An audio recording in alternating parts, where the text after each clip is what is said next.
So my current affair is the Ukraine crisis. We'll just leave it like this. I'll swap through if that's okay with everybody. To explain this properly, we're going to have to go a little bit of a history lesson.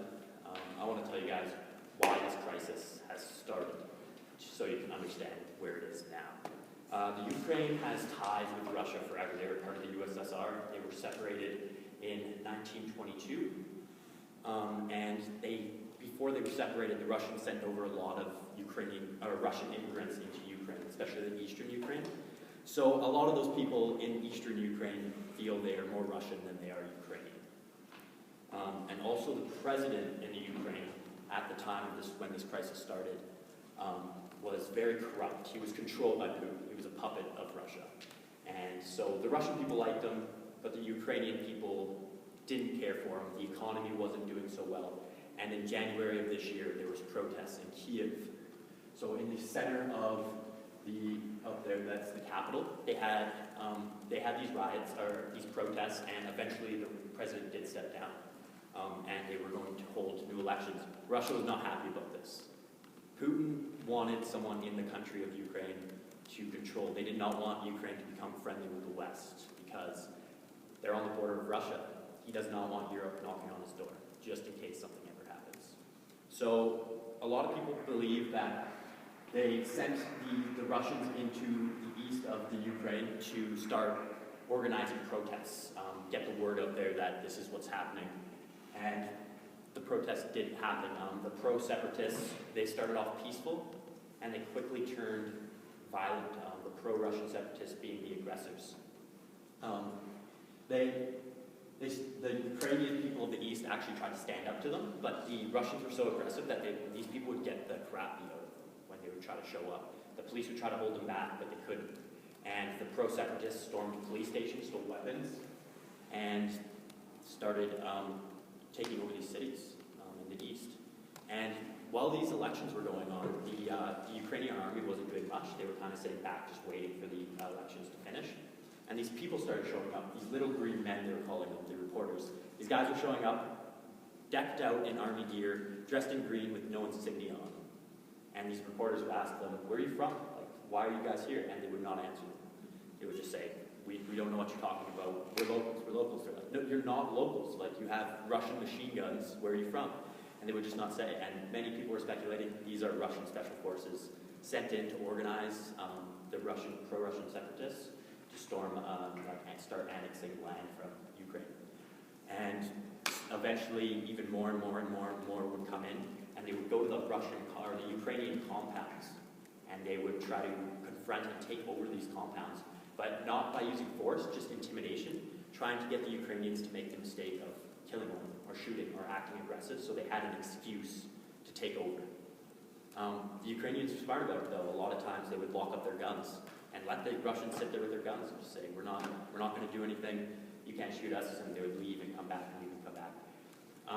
The election finally did take place, and the president that was elected was pro-European. He wanted that, and he started an anti-terrorism campaign on the east. And this is kind of starting to catch up to where we are now, and the Ukrainian army started shelling the eastern, bombing with planes and sending in the army. And there was a lot of civilian casualties, a lot of pro-Russian separatists, civilian casualties. So these pro-Russian separatists in the east are not huge fans of the new government because they're getting killed. I don't believe the Ukrainians have a choice. This would have been over a long time ago if the Russians didn't have influence in this war. These little green men came in.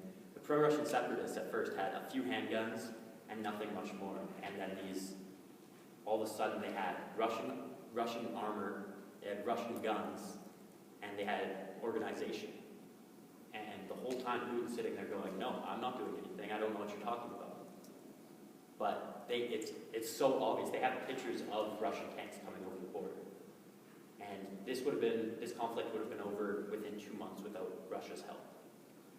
So one of the big events that has happened, again, there's been a lot of different current affairs within this current affair. One of them was the downing of the Malaysian flight over Ukraine soil. Each side is blaming each other for this. A lot of people also think, again, pro-Russian separatists. They say they didn't have the weapons to do this, but they were bragging about shooting down Ukrainian planes 5 days before with their new missiles that they had. But when this happened, 270 people lost their lives, and they did not want to be blamed with it. There's actually a bounty that Germany's offering now, $30 million for any credible information on who shot the plane down. So what's happening now is there's been a lot of ceasefires, and these ceasefires are not working. They work for a few days, and then they're broken. The new Russian government is trying to get peace in the East, so he signed an agreement with the East that they can have their own police force, they can have their own elected officials in the East for Donetsk and other small Eastern European or Ukrainian countries.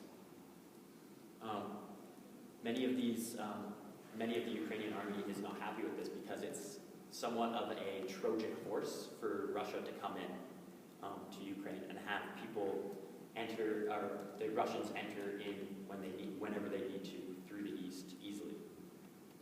What the U.S. has done is cripple the Russian economy by putting sanctions on them. So all these major oil businesses are pulling out. This is, again, the Russian currency has dropped very significantly. Russians have actually turned off the internet. Putin has turned off the internet in Russia recently, and social media. So this is a sign of possible civil uprising, so they cannot get organized. I think that this has the possibility of turning into something a lot bigger. If Russia makes a wrong turn, if they invade any of the Baltic states, I believe NATO will step in. Hopefully, Putin tries to not make a name for himself like Stalin or any of those other